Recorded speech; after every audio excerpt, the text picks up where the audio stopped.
En este segundo video quiero retomar el tema que desarrollé en el primer video sobre cuándo en efecto comienza el Antiguo Testamento, cuándo comienza el Nuevo Testamento, según lo que dicen las Escrituras. Retomemos el texto que está en Hebreos, en el capítulo 9, versículo o verso 16.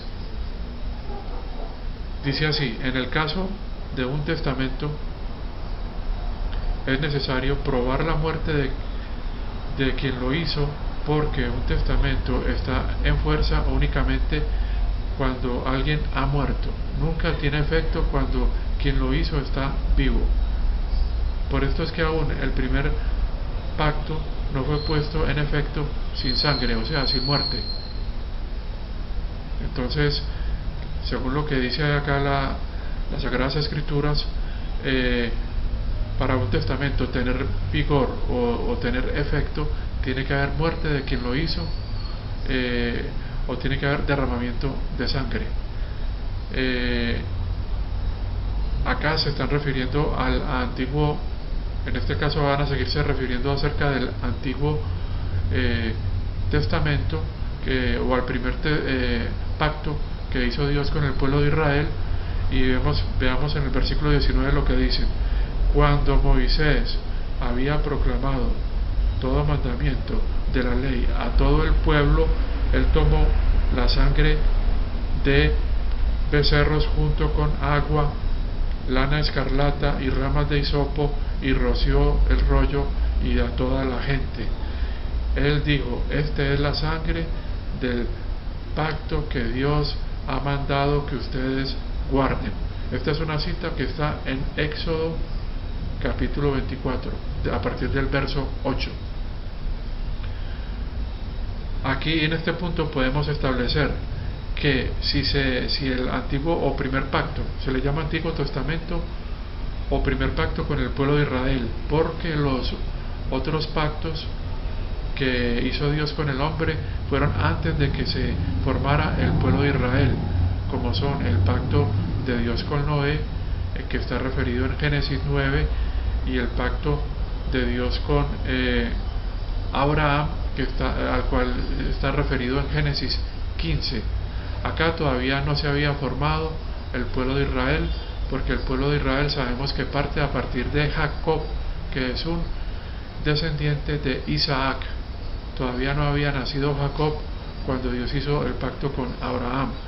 Por lo tanto, el pacto que hizo Dios con Israel, aquí se refiere al primer pacto que hizo Dios con Israel, es el Antiguo Testamento. Y hay una cita, como acabo de decir, en el capítulo 24, donde se habla lo mismo que se te menciona acá en el libro de Hebreos. Podríamos ir al libro de Éxodo para constatar lo que relata la palabra de Dios.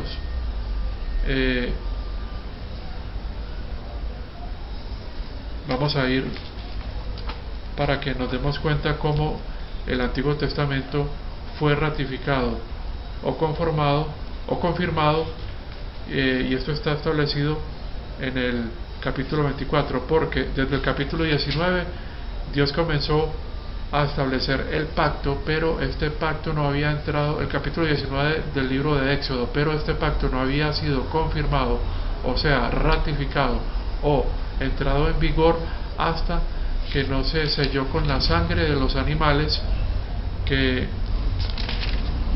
se derramó para la realización del pacto. Dice así la palabra de Dios en el capítulo 24,